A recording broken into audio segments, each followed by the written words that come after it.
இயேசுவுக்கே புகழ். இன்று நம்முடைய தியானத்தின் 6வது நாள். 6வது நாளாக இன்றைய சிந்தனைகள் அனைத்தையும் கடவுளுடைய பாதத்தில் வைத்து ஒரு ஜெப உணர்வோடு நாம் இந்த சிந்தனைகளை தொடங்குவோம். எனவே முடிந்தால் கண்களை மூடியவாறு நாம் ஒரு பயபக்தியோடு இந்த சிறு ஜெபத்தில் நாம் பங்கெடுத்தால் மிகவும் நன்றாக இருக்கும். ஜெபிப்போமாக. எங்களை ஒவ்வொரு நாளும் பாதுகாத்து வழி நடத்தி வரும் அன்பு தந்தையே இறைவா, இதோ 6வது நாளாகி இன்றைய சிந்தனைகள் அனைத்தையும் இந்த தியானத்தில் குறிப்பாக இன்று பங்கெடுக்கும் ஒவ்வொரு சகோதர சகோதரிகளையும் உம்முடைய பாதத்தில் நாங்கள் வைக்கிறோம் ஆண்டவரே. அவர்களையும் அவர்களுடைய குடும்பங்களையும் அவர்கள் செய்கின்ற தொழிலையும் நிறைவாக ஆசீர்வதித்தருளும். அன்பு தந்தையே இறைவா, நாங்கள் இந்த தியானத்தின் வழியாக உம்மோடு உள்ள அந்த நெருக்கமான உறவில் ஐக்கியத்தில் நாங்கள் நாளுக்கு நாள் வளர எங்களுக்கு உதவி செய்திருக்கிறோம். இதோ இன்றைய சிந்தனை இந்த தியானத்தின் வழியாக, அதுவும் குறிப்பாக இன்றைய சிந்தனைகள் வழியாக ஆவிக்குரிய வாழ்வு என்ன என்பதை எங்களுக்கு சொல்லித்தாரும் அப்பா. பல ஆண்டுகளாக நாங்கள் கிறிஸ்தவர்கள் என்று சொல்லிக் கொள்கிறோம். ஆனால் உண்மையிலே ஆவிக்குரிய வாழ்வு என்ன என்று அறியாமல் புரியாமல் நாங்கள் வாழ்ந்து கொண்டிருக்கிறோம். எனவே உம்முடைய ஆவியை அனுப்பி, தூய ஆவியை அனுப்பி எங்களுக்கு இந்த கிறிஸ்தவ வாழ்வு என்ன என்பதும் நாங்கள் எவ்வாறு அந்த வாழ்க்கை வாழ வேண்டும் என்பதும் குறித்த அந்த ஞானத்தை, அந்த வெளிப்பாடை எங்களுக்கு இன்று தாரும் அப்பா. இந்த மன்றாட்டுகள் எல்லாம் எங்கள் ஆண்டவராகிய இயேசு கிறிஸ்து வழியாக உம்மை மன்றாடுகிறோம். ஆமென். இயேசுவில் அன்பார்ந்த சகோதர சகோதரிகளே, நாம் இந்த தியானத்தின் 3வது பகுதிக்கு நுழைகிறோம். கடந்த 2 பகுதிகள் முடிந்து விட்டன. முதல் பகுதியில் நாம் என்ன பார்த்தோம்? ஏன்னா ஒவ்வொன்றும் தெளிவா இருக்கணும், அதுக்காக தான், வேற ஒன்றும் இல்லை. முதல் பகுதியில் ஒரு முன்னுரையாக இந்த தியானத்திற்கு ஒரு பொதுவான முன்னுரை நாம் பார்த்தோம். நாம் மதத்தின் அடிப்படையில் வாழாமல் உறவின் அடிப்படையில் வாழ வேண்டும் என்பதை நாம் ஒரு முன்னுரையாக நாம் பார்த்தோம். அதுதான் தியானத்தின் நோக்கம் கூட.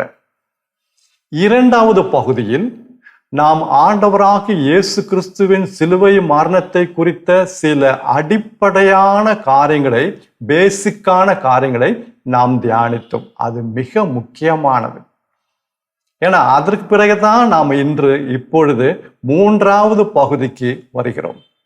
இந்த 3வது பகுதியில் எதை பற்றி நாம் பார்க்க போகிறோம் என்றால், ஆண்டவராகிய இயேசு கிறிஸ்துவின் சிலுவை மரணத்தை இன்னும் நாம் ஆழமாக தியானிக்க போகிறோம். இந்த தியானம் முழுவதும் ஆண்டவராகிய இயேசு கிறிஸ்துவின் சிலுவை மரணத்தை குறித்து தான். ஆனால் ஒவ்வொரு பகுதியிலும் ஏதாவது ஒரு அம்சத்தை எடுத்து நாம் தியானிக்கிறோம். அது இந்த பகுதி ஒரு மைய பகுதி. இந்த தியானத்திலேயே மிக மிக மிக முக்கியமான பகுதி இந்த மைய பகுதி, இந்த 3வது பகுதி. எனவே தயவு செய்து நன்றாக கவனியுங்கள். தூய ஆவியானவர் நமக்கு நிச்சயமா உதவி செய்வார். ஆனா இந்த 3வது பகுதி தொடங்குறதுக்கு முன்னாடி, அதுவும் இன்றைய சிந்தனை தொடங்குவதற்கு முன்னாடி ஒரு சில காரியங்கள் நான் சொல்ல விரும்புகிறேன். அதாவது மனித அறிவுப்படி, மனித அறிவை பயன்படுத்தி நாம் இந்த காரியங்களை புரிந்து கொள்ள முடியாது. ஏன் புரிந்து கொள்ள முடியாது? இது ஆவிக்குரிய காரியங்கள். மனித அறிவை, நம்முடைய அறிவை பயன்படுத்தி மற்ற காரியங்கள்லாம் புரிந்து கொள்ளலாம். சயின்ஸு, மேத்ஸு, பிசிக்ஸு, மருத்துவத்துறை, கல்வித்துறை, அல்லது வேற எதுவா இருக்கட்டும், இன்ஜினியரிங் அல்லது சமையல், இசை கருவிகளை கற்றுக்கொள்வதல், எதுவா இருக்கட்டும், அனைத்தையும் நம்முடைய அறிவை பயன்படுத்தி நாம் கற்றுக்கொள்ள முடியும், அறிந்து கொள்ள முடியும். ஆனால் ஆவிக்குரிய காரியங்கள் அறிவை பயன்படுத்தி நாம் அறிந்து கொள்ள முடியாது. ஏன்னா இது ஆவிக்குரிய காரியங்கள். 1 கொரிந்தியர் 2வது அதிகாரம் 14வது வசனம், அது நாம் ஒவ்வொருவரும் வாசிக்க வேண்டும். 1 கொரிந்தியர் 2வது அதிகாரம் 14வது வசனம். நான் சுருக்கமாக சொல்கிறேன். அதாவது மனித இயல்பின்படி ஆவிக்குரிய காரியங்களை அறிந்து கொள்ள முடியாது. அது அவர்களுக்கு மடமையாக இருக்கும். ஃபூலிஷ்னஸ். மனித இயல்பின்படி வாழ்கிறவர்கள், அவர்களுக்கு ஆவிக்குரிய காரியங்களை அறிந்து கொள்ள முடியாது. தமிழ் பைபிள் அப்படித்தான் இருக்கு. மனித இயல்பின்படி, ஆங்கிலத்தில் நேச்சுரல் மேன். மனித இயல்படி வாழ்கிறவர்கள்லாம் நேச்சுரல் மேன். மனித இயல்பின்படி வாழ்கிறவர்களுக்கு ஆவிக்குரிய காரியங்கள் அறிந்து கொள்ள முடியாது. அது அவர்களுக்கு மடமை, ஃபூலிஷ்னஸ், முட்டாள்தனம். அப்ப என்ன செய்யணும்? எப்படி அறிந்து கொள்வது? ரொம்ப எளிது. ஆவியானவரை ஜெபிச்சு, ஆவியானவரே இந்த ஆவிக்குரிய காரியங்களை புரிந்து கொள்ளக்கூடிய ஞானத்தையும் வெளிப்பாடும் எங்களுக்கு தாரும். அது போதுங்க. எபேசியருக்கு எழுதிய நிருபகம் 1 அதிகாரம் 17வது வசனம்.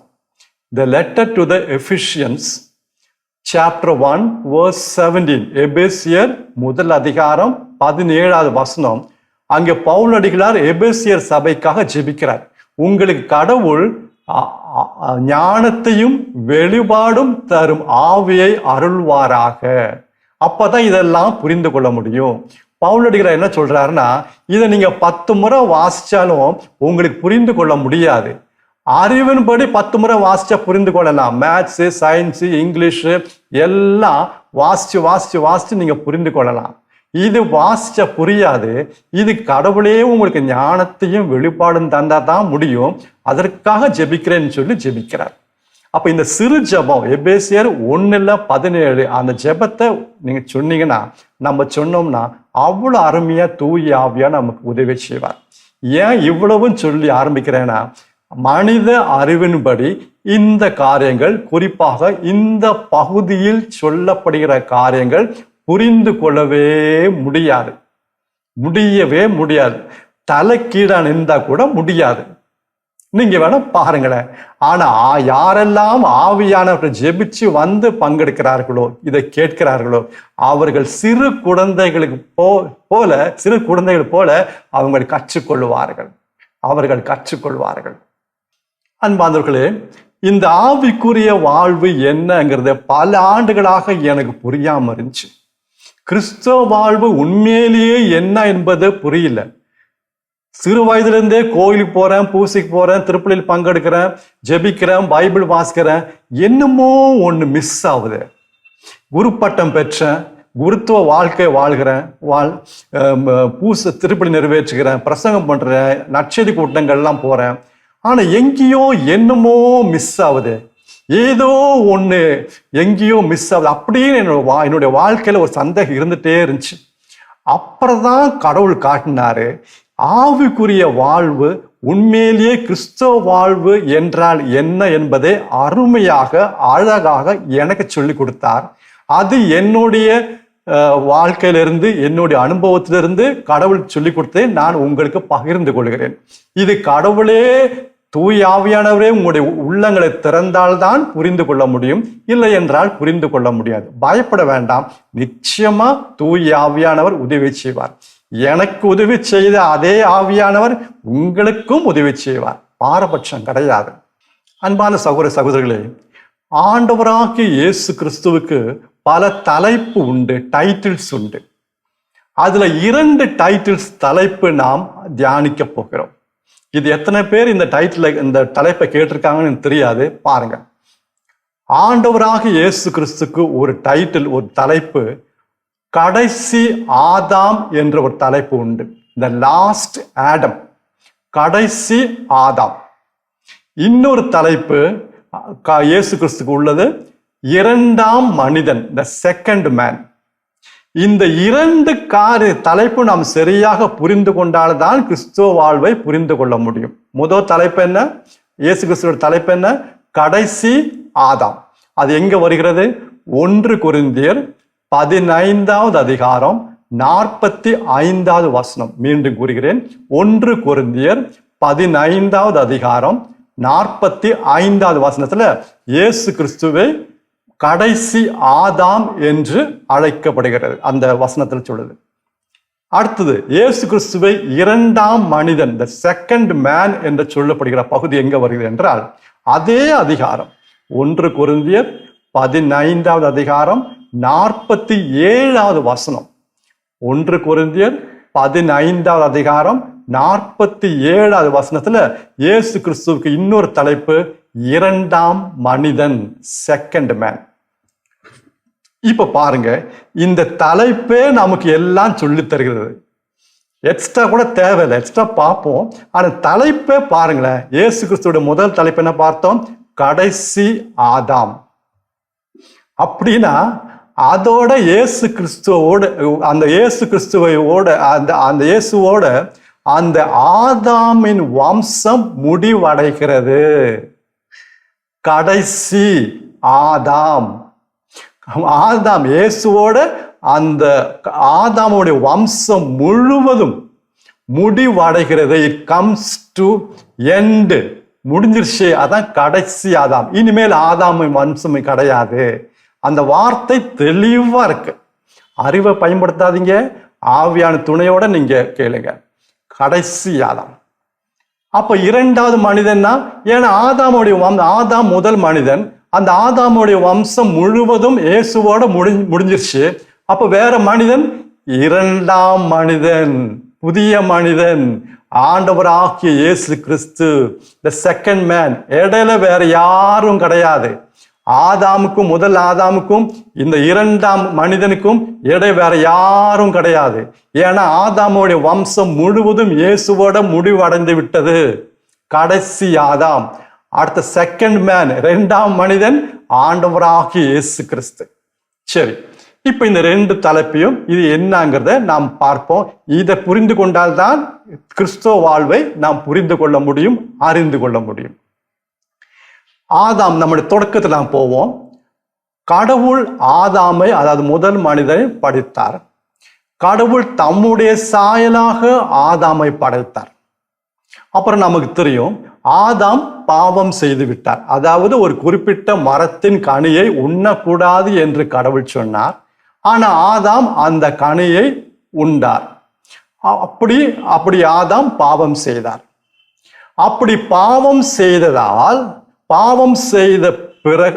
செய்ததால் கடவுளை பொறுத்த மட்டில் ஆதாம் இறந்து விட்டார். ஏன்னா கடவுள் சொன்னாரு, ஆதாம் நீ என்றைக்கு இந்த கனியை உண்பாயோ அன்றைக்கு நீ சாவாய்.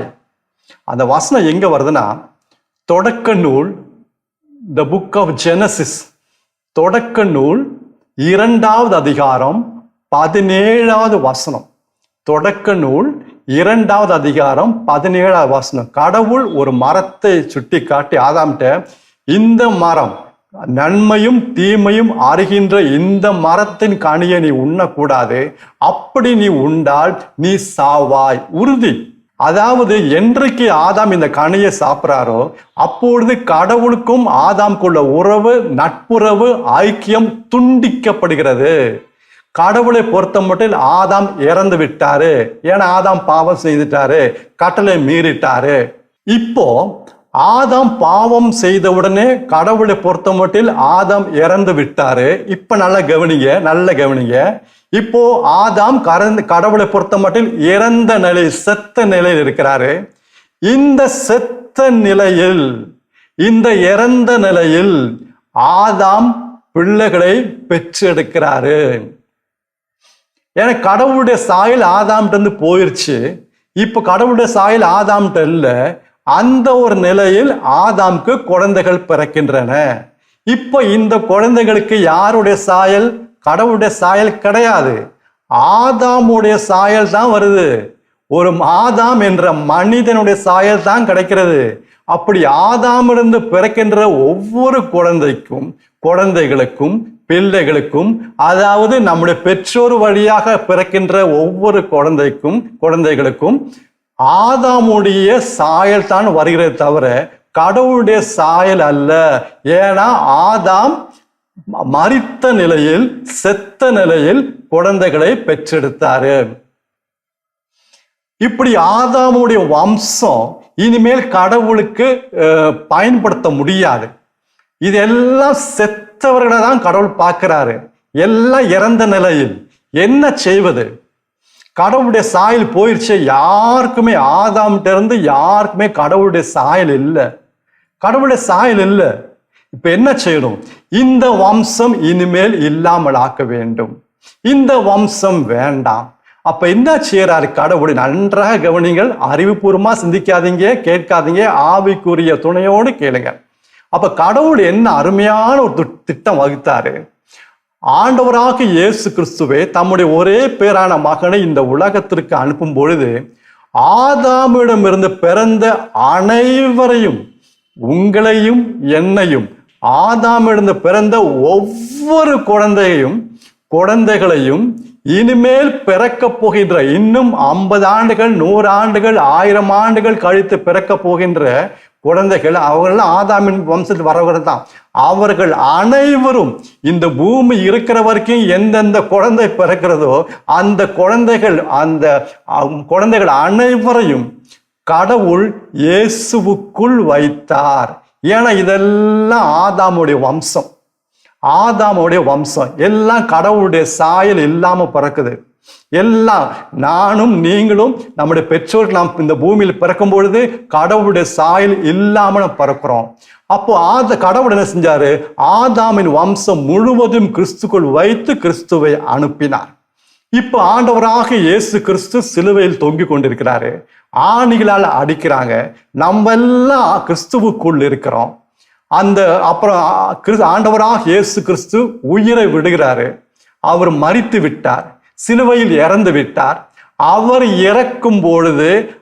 இறந்த பொழுது நீங்களும் நானும் அவரோடு சிலுவையில் அறையப்பட்டு இறந்து விட்டோம். ஒருவர் நமக்காக இறந்தார், அவரோடு அனைவரும் இறந்தனர். ஒருவர் அனைவருக்காக இறந்தார், அவரோடு அனைவரும் இறந்து விட்டனர். 2 கொரிந்தியர் 5வது அதிகாரம் 14வது வசனம். 2 கொரிந்தியர் 5வது அதிகாரம் 14வது வசனம். இயேசுவோடு அனைவரும் இறந்து விட்டனர். No exception. அப்படி இயேசு இறந்த பொழுது ஆதாமுடைய வம்சமும் முழுவதும் சிலுவையில் அறையப்பட்டு இயேசுவோடு இறந்து விட்டன. அந்த வம்சம் க்ளோஸ். இப்போ இயேசுவை அடக்கம் செய்கிறார்கள். அப்போ நீங்களும் நானும் இயேசுக்குள்ள இருக்கிறோம். நம்ம இறந்துட்டோம், இயேசுவோடு இறந்துட்டோம். நம்ம இயேசுவை அடக்கம் செய்யும் பொழுது நாமும் அடக்கம் செய்யப்படுகிறோம். போச்சு, ஆதாமின் வம்சம் ஃபுல்லா க்ளோஸ். புதைச்சாச்சுங்க, அடக்கம் பண்ணியாச்சுங்க. அடக்கம் பண்ண அப்புறம் அவ்வளவுதான். இல்ல. இப்ப பாருங்க, அருமையான செய்தி. அப்படி ஆதாமுடைய வம்சம் முழுவதும் முடிவுக்கு கொண்டு வந்து விட்டார். இப்போ ஆண்டவராகிய இயேசு கிறிஸ்து இப்போ அந்த மனிதனே இல்லையே, ஆதாமுடைய வம்சம் தான் மனித வம்சம். எல்லாம் போயிடுச்சே, எல்லாம் ஆதாமுடைய சாயல் பெற்ற அனைவரும் போயிட்டாங்களே, இல்லாம போயிட்டாங்களே. இப்போ ஆண்டவராக இயேசு கிறிஸ்து அந்த கல்லறையிலிருந்து உயிர் பெற்று அவர் எழுந்து வருகிறார். 2வது மனிதன். முதல் வம்சம், மனித வம்சம் முழுவதும் இல்லாமல் போயிடுச்சு. இப்போ ஆண்டவராக இயேசு கிறிஸ்து 2வது மனிதனாக, the second man, 2வது மனிதனாக அவர் எழுந்து வருகிறார், உயிர்த்தெழுந்து வருகிறார், உயிர் பெற்று வருகிறார். இப்போ நீங்களும் நானும் அவரோடு ஒரு புதிய மனிதனாக, எந்த வம்சத்துல? இயேசுவோடைய வம்சத்தில் நான் இப்பொழுது வருகிறேன். இயேசுவோட வம்சத்தில் நாம் இப்பொழுது வருகிறோம். இப்பொழுது நாம் ஆதாமின் வம்சத்தை சார்ந்தவர்கள் அல்ல. நாம் இயேசுவோடு இணைக்கப்பட்டோம், சிலுவையில் அறையப்பட்டோம், இயேசுவோடு இறந்து விட்டோம். அந்த ஆதாமின் வம்சம் நீங்களும் நானும் அடக்கம் செய்யப்பட்டோம். இப்பொழுது நாம் இயேசுவோடு, அந்த பழைய மனிதன் அல்ல, புதிய மனிதன். இயேசுவோடு இணைந்திருக்கும் நாம் இப்பொழுது உயிர் பெற்று நாம் வருகிறோம், உயிர் தேடுகிறோம். இப்பொழுது ஆதாமுடைய சாயல் அல்ல, இயேசு கிறிஸ்துவுடைய சாயல், அதாவது கடவுளுடைய சாயல் நீங்களும் நானும் பெற்றுவிட்டோம். புதிய படைப்பாக மாறிவிட்டோம். இயேசுவே நன்றி. புதிய படைப்பாக மாறிவிட்டோம். பழைய படைப்பல்ல. அந்த வம்சம் ஆடமிக் ரேஸ், ஆதாமின் வம்சம் க்ளோஸ். அனைத்து பாவம், பாவ இயல்பு, சாபம் அனைத்தும் க்ளோஸ். புதிய இயல்பு இயேசுவோடு நாம் உயிர் பெற்று வந்துவிட்டோம். இப்போ இயேசுவோடைய வம்சத்தை சார்ந்தவர்கள் தான் நீங்களும் நானும். 2 கொரிந்தியர் 5வது அதிகாரம் 17வது வசனம். 2 கொரிந்தியர் 5வது அதிகாரம் 17வது வசனம். ஆண்டவராகிய இயேசு கிறிஸ்துவோடு இணைந்திருப்பவர்கள் புதிதாக படைக்கப்படுகின்றன. பழசு ரிப்பேர் பண்ணல. ஆதாமின் வம்சத்தில் வந்தவங்களை கடவுள் ரிப்பேர் பண்ணல, அதை க்ளோஸ் பண்ணிட்டாரு, இல்லாமல் ஆக்கிட்டாரு. இப்ப புதிய படைப்பு, new creation, all together new, எல்லா வகையிலும் நியூ. நம்முடைய மனது, சிந்தனை அனைத்தும் புதிது, எல்லாம் புதுசு. அப்பா, இது ஆவிக்குரிய ஆவியான நமக்கு உள்ளத்துல ஊடுருவ, அது சொல்லி தரணுங்க. எல்லாம் புதுசு. ஆண்டவராகிய இயேசு கிறிஸ்து எழுந்து வந்து என்ன செஞ்சாரு? சீடர்கள் தான் ஒரு இடத்துல கூடியிருந்தாங்க. அந்த சீடர்கள் மேல் அவர் ஊதினார். என்ன அடையாளம்? முதல் ஆதாமின் படைத்து களிமண்ணால் உண்டாக்கிய பிறகு இதே கடவுள் அன்றைக்கு என்ன செஞ்சாரு? ஆதாமின் மீது ஊதிய போது அவன் உயிர் பெற்ற, அந்த களிமண் உயிர் பெற்றது. அது முதல் படைப்பு. இப்பொழுது இயேசுவின் வம்சத்தில் வந்த நம்மை இயேசு கிறிஸ்து ஒரு அடையாளமாக என்ன செய்கிறார்? அந்த சீடர்கள் மீது ஊதினார். அவர்கள் மேல் ஊதி ஆவியை பெற்றுக்கொள்க என்று சொன்னார். புதிய படைப்பு, புதிய வாழ்வு. இப்படி ஆண்டவராகிய இயேசு கிறிஸ்துவின் வம்சத்திலிருந்து வந்து இயேசுவோடு இணைந்து வாழ்கின்ற வாழ்க்கை தான் கிறிஸ்துவ வாழ்வு. கிறிஸ்துவ வாழ்வு அருமையான வாழ்வுங்கிறது, அருமையான வாழ்வு. இப்பொழுது நாம் வாழ்வு பெறுவது ஆதாமிடமிருந்து அல்ல, இயேசு கிறிஸ்துவிடமிருந்து நாம் வாழ்வு பெறுகிறோம். இயேசு கிறிஸ்துவோடு நாம் இணைந்து வாழ்கிறோம். இப்பொழுது நாம் இயேசுவோடைய வம்சத்தை சார்ந்தவர்கள், இயேசுவோடைய சாயலை பெற்றவர்கள். நாம் புது படைப்பு. எவ்ரிதிங், பழசெல்லாம் போயிடுச்சு, புதுசு வந்துருச்சு, புது படைப்பு. எவ்வளவு அருமையான வாழ்க்கை இந்த கிறிஸ்துவ வாழ்வு. இதை நாம் புரியாம எத்தனை ஆண்டுகளாக நாம் வாழ்ந்து கொண்டிருக்கிறோம். இன்னும் நம்ம ஆதாமின் வம்சத்தில் வந்தவங்க, ஆதாம் இன்னும் போயிடுச்சுங்க, முடிஞ்சுங்க. அதனாலதான் இயேசுவே கடைசி ஆதாம், the last Adam, Adamic race closed. இப்ப நியூ ரேஸ், புதிய வம்சம். எந்த வம்சம்? இயேசு கிறிஸ்துவிடம் இருந்து வருகிற வம்சம். நம்முடைய உயிர், வாழ்வு, சாயல் எல்லாம் இயேசு கிறிஸ்து தான். அவர் தான் 2வது மனிதன். அவருக்கு முன்னாடி வேற மனிதனே கிடையாது. இனிமேல் வேற மனிதனும் இல்லை. இவர் தான் 2வது மனிதன். இப்பொழுது ஆவி, கிறிஸ்துவுக்குள் இருக்கிற ஆவி நமக்குள் வந்திருக்கிறது. நாம் அந்த ஆவியை பெற்றிருக்கிறோம். நம்முடைய பேச்சு, சிந்தனைகள், பார்வை, கேள்வி எல்லாம் இயேசுவை போல இருக்க வேண்டும். ஆதாமை போல அல்ல. ஆதாமை போல அல்ல. அது ஃப்ளஷ் போச்சு, முடிஞ்சிச்சு. அன்பான சகோதர சகோதரர்களே, இதை நன்றாக புரிந்து கொள்வதற்கு முன்பாக இந்த செய்திக்காக நன்றி செலுத்துவோம். இந்த அருமையான வார்த்தையின் வழியாக, இந்த செய்தி வழியாக கடவுள் நம்மை குறித்து என்ன திட்டம் வைத்திருக்கிறார் பாருங்க. நம்முடைய வாழ்க்கையில் என்னென்ன செய்திருக்கிறார் என்று பாருங்கள். இயேசுடைய வம்சத்திலிருந்து நம்மை வரவழைத்தார். அந்த 2வது மனிதனாகிய விண்ணுலகை சார்ந்த ஆதாம் மண்ணுலகை சார்ந்தவர், இயேசு விண்ணுலகை சார்ந்தவர். அந்த இயேசுவின் வம்சத்திலிருந்து, விண்ணுலகை சார்ந்த இயேசுவின் வம்சத்திலிருந்து நாம் பிறந்திருக்கிறோம். புதிய பிறப்பு, கடவுளுடைய குடும்பத்தில் மீண்டும் பிறந்திருக்கிறோம், மறுபடியும் பிறந்திருக்கிறோம். We are born again through Jesus Christ. இதுதாங்க இயேசுவின் சிலுவை மரணம் செய்த மாபெரும் புதுமை, அற்புதம். அன்பான சகோதர சகோதரிகளே, இது இன்னும் நன்றாக புரிந்து கொள்ள ஆவியானவரே ஜெபிப்போமா? ஆவியானவரே, இன்னும் இது ஆழமாக புரிந்து கொள்ளக்கூடிய ஞானத்தையும் அந்த வெளிப்பாடும் எங்களுக்கு இப்போது தாரும் என்று ஜெபிப்போமா? நிச்சயமா நம்முடைய ஜெபத்தை கேட்டு இந்த ஞானத்தையும் வெளிப்பாடும் தருவார். அப்பொழுது பாருங்க நம்முடைய வாழ்க்கை எப்படி இருக்கும். நிச்சயமா நம்முடைய ஜெபத்தை கேட்பாருங்க. ஏன் தெரியுமா? ஒரே காரணம், ஏனெனில் இதுவே தகுந்த காலம்.